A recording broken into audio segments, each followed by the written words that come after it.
விபுதர் IAS academy சார்பில் அடுத்து நம்ம பார்க்கக்கூடிய ஒரு முக்கியமான ஒரு வீடியோ தான் என்ன அப்படின்னா குப்தர்களை கேட்கக்கூடிய அடிக்கடி கேட்கக்கூடிய சில முக்கியமான நூல்களும் அதோடைய ஆசிரியர்களும் அப்படிங்கிற டாபிக் தான் பார்க்க போறோம். ஸோ இது பார்த்தீங்க அப்படின்னா குப்தர்கள்ல நிறைய இலக்கிய ஆசிரியர்கள் இருக்காங்க, இல்லை இலக்கிய நூல்கள் இருக்குது. ஸோ அதில் ரொம்ப முக்கியமானது அடிக்கடி எக்ஸாம் பாயிண்ட் ஆஃப் வியூல கேட்கக்கூடிய சில முக்கியமான நூல்களும் அதோடைய ஆசிரியர்களும் அப்படிங்கிற வீடியோ தான் நம்ம என்ன செய்ய போறோம் அப்படின்னா இதில் பார்க்க போறோம்.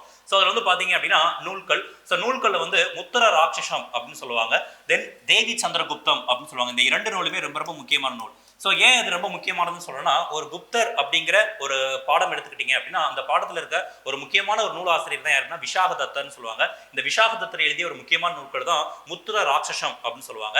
ஸோ அதனால தேவி சந்திரகுப்தம் அப்படின்னு சொல்லுவாங்க. தேவி சந்திரகுப்தம் பார்த்தீங்கன்னா ஒரு நாடக நூல். ஸோ சந்திரகுப்த மௌரியருடைய நிகழ்வுகளை நாடகமாக பதிவு பண்ணியிருப்பார் யார் அப்படின்னா விஷாகதத்தர். சந்திரகுப்த மௌரியர் அப்படிங்கிறவர் 400 ஆண்டுகளுக்கு முன்னாடி கிமுல வாழ்ந்த ஒரு முக்கியமான ஒரு பேரரசர். அவரை பத்தி ஒரு நாடக நூலாக தான் என்ன பண்ணியிருப்பார் விஷாகதத்தர் குப்தருடைய காலத்துல, அதாவது கிபி 3 to 6ஆம் நூற்றாண்டுல என்ன பண்ணியிருப்பாரு அப்படின்னா சொல்லியிருப்பாரு. கிபி 3 to 6ஆம் நூற்றாண்டு தான் இந்தியாவில் குப்தர்கள் ஆட்சி காலம். ஸோ அப்போ அந்த காலத்தில் எழுதப்பட்ட ஒரு முக்கியமான ஒரு நாடக நூல் தான் என்ன நூல் அப்படின்னா தேவி சந்திரகுப்தம் அப்படின்னு சொல்லுவாங்க, முத்திர ராட்சசம் அப்படின்னு சொல்லுவாங்க. ஸோ இந்த ரெண்டு நூலை ஏற்றியது விஷாகதத்தர். அடுத்து ரொம்ப இம்பார்ட்டன்டான ஒரு நூல் பாத்தீங்க அப்படின்னா காளிதாசர் அப்படின்னு சொல்லுவாங்க. ஸோ காளிதாசர் ரொம்ப முக்கியமான ஒரு அறிஞர். இன்றைய காலத்துல நம்முடைய தென்னக பகுதியிலும் சொல்லக்கூடிய ஒரு முக்கியமான வடமொழி அறிஞர் யாரு அப்படின்னா அது காளிதாசர் அப்படின்னு சொல்லுவாங்க.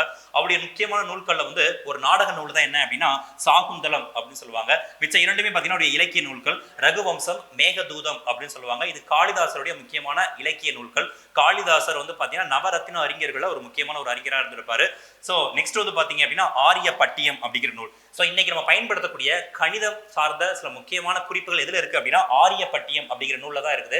ஸோ கணிதம், வடிவியல், இயற்கணிதம் ஆகியவற்றை பத்தி யார் எழுதியிருப்பா அப்படின்னா ஆரியப்பட்டர். நம்ம எல்லாருக்குமே தெரியும் ஆரியப்பட்டர் இந்தியாவுடைய முதல் செயற்கைக்கோள் அவருடைய பேர்ல தான் என்ன ஆயிடுச்சு அப்படின்னா இந்தியால இருந்து இயக்கப்பட்டது. அப்படிப்பட்ட ஒரு முக்கியமான ஒரு கணித மேதை தான் யார் அப்படின்னா ஆரியப்பட்டர். அவருடைய முக்கியமான நூல் தான் என்ன நூல் அப்படின்னா சூரிய சித்தாந்தா அப்படின்னு சொல்லுவாங்க. இந்த இரண்டு நூல்களையும் இயற்றியது யாரு அப்படின்னா ஆரியப்பட்டர். சூரிய சித்தாந்தா இன்னைக்கு இருக்கிற பூமியுடைய சுற்றளவை பத்தியும் சூரிய கிரகங்களை பத்தியும் ஸோ பூமி தன்னச்சல சுழல்றதை பத்தியும் யார் சொல்லியிருப்பா அப்படின்னா இந்த நூல்ல பதிவு பண்ணியிருப்பாரு ஆரியப்பட்டர்.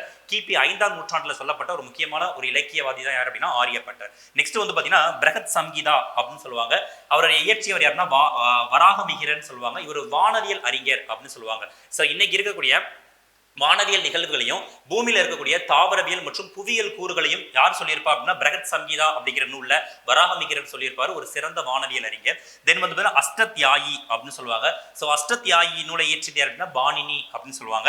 ஸோ மகாபாஷியா அப்படிங்கிற நூலை இயற்றியது அப்படின்னா பதஞ்சலி அப்படின்னு சொல்லுவாங்க. இந்த இரண்டு நூல்களுமே பார்த்தீங்கன்னா ரொம்ப இம்பார்ட்டன்ட் நூல்கள் தான். ஸோ 2019 ஃபாரஸ்ட் வாட்சர்ல கேட்ட ஒரு கொஸ்டின். ஸோ ரொம்ப இம்பார்ட்டன்ட் நூல்கள். அடுத்து பார்த்தீங்கன்னா அமரகோஷம் அப்படின்னு சொல்லுவாங்க. அது ஒரு அகராதியின் ஆசிரியர் சொல்லக்கூடியவர் தான் யார் அப்படின்னா அமரசிம்மர். அமரசிம்மரும் இந்த காலத்துல இருந்த ஒரு முக்கியமான ஒரு அறிஞர்னு சொல்லுவாங்க. சோ இந்த அறிஞர்களும் அவருடைய நூல்களும் பாத்தீங்கன்னா இந்த குப்தர் ஆட்சியை பத்தி நிலைநிறுத்தக்கூடிய ஒரு முக்கியமான இலக்கிய நூல்கள். அது இன்றளவும் நம்மளுடைய பயன்பாட்டுக்கு பயன்படுத்தக்கூடிய ஒரு முக்கியமான ஒரு நூல்களாக தான் என்ன ஆயிடுச்சு அப்படின்னா பார்க்கப்படுது. சோ இந்த நூல்கள் என்ன ஆயிடுச்சுன்னா குப்தர் காலத்துல தலை சிறந்த இலக்கியவாதிகளால் உருவாக்கப்பட்ட நூல்கள். இதுவும் அடிக்கடி நம்மளுடைய டிஎன்பிசி கொஸ்டின்ல கேட்கக்கூடிய நூல்கள்.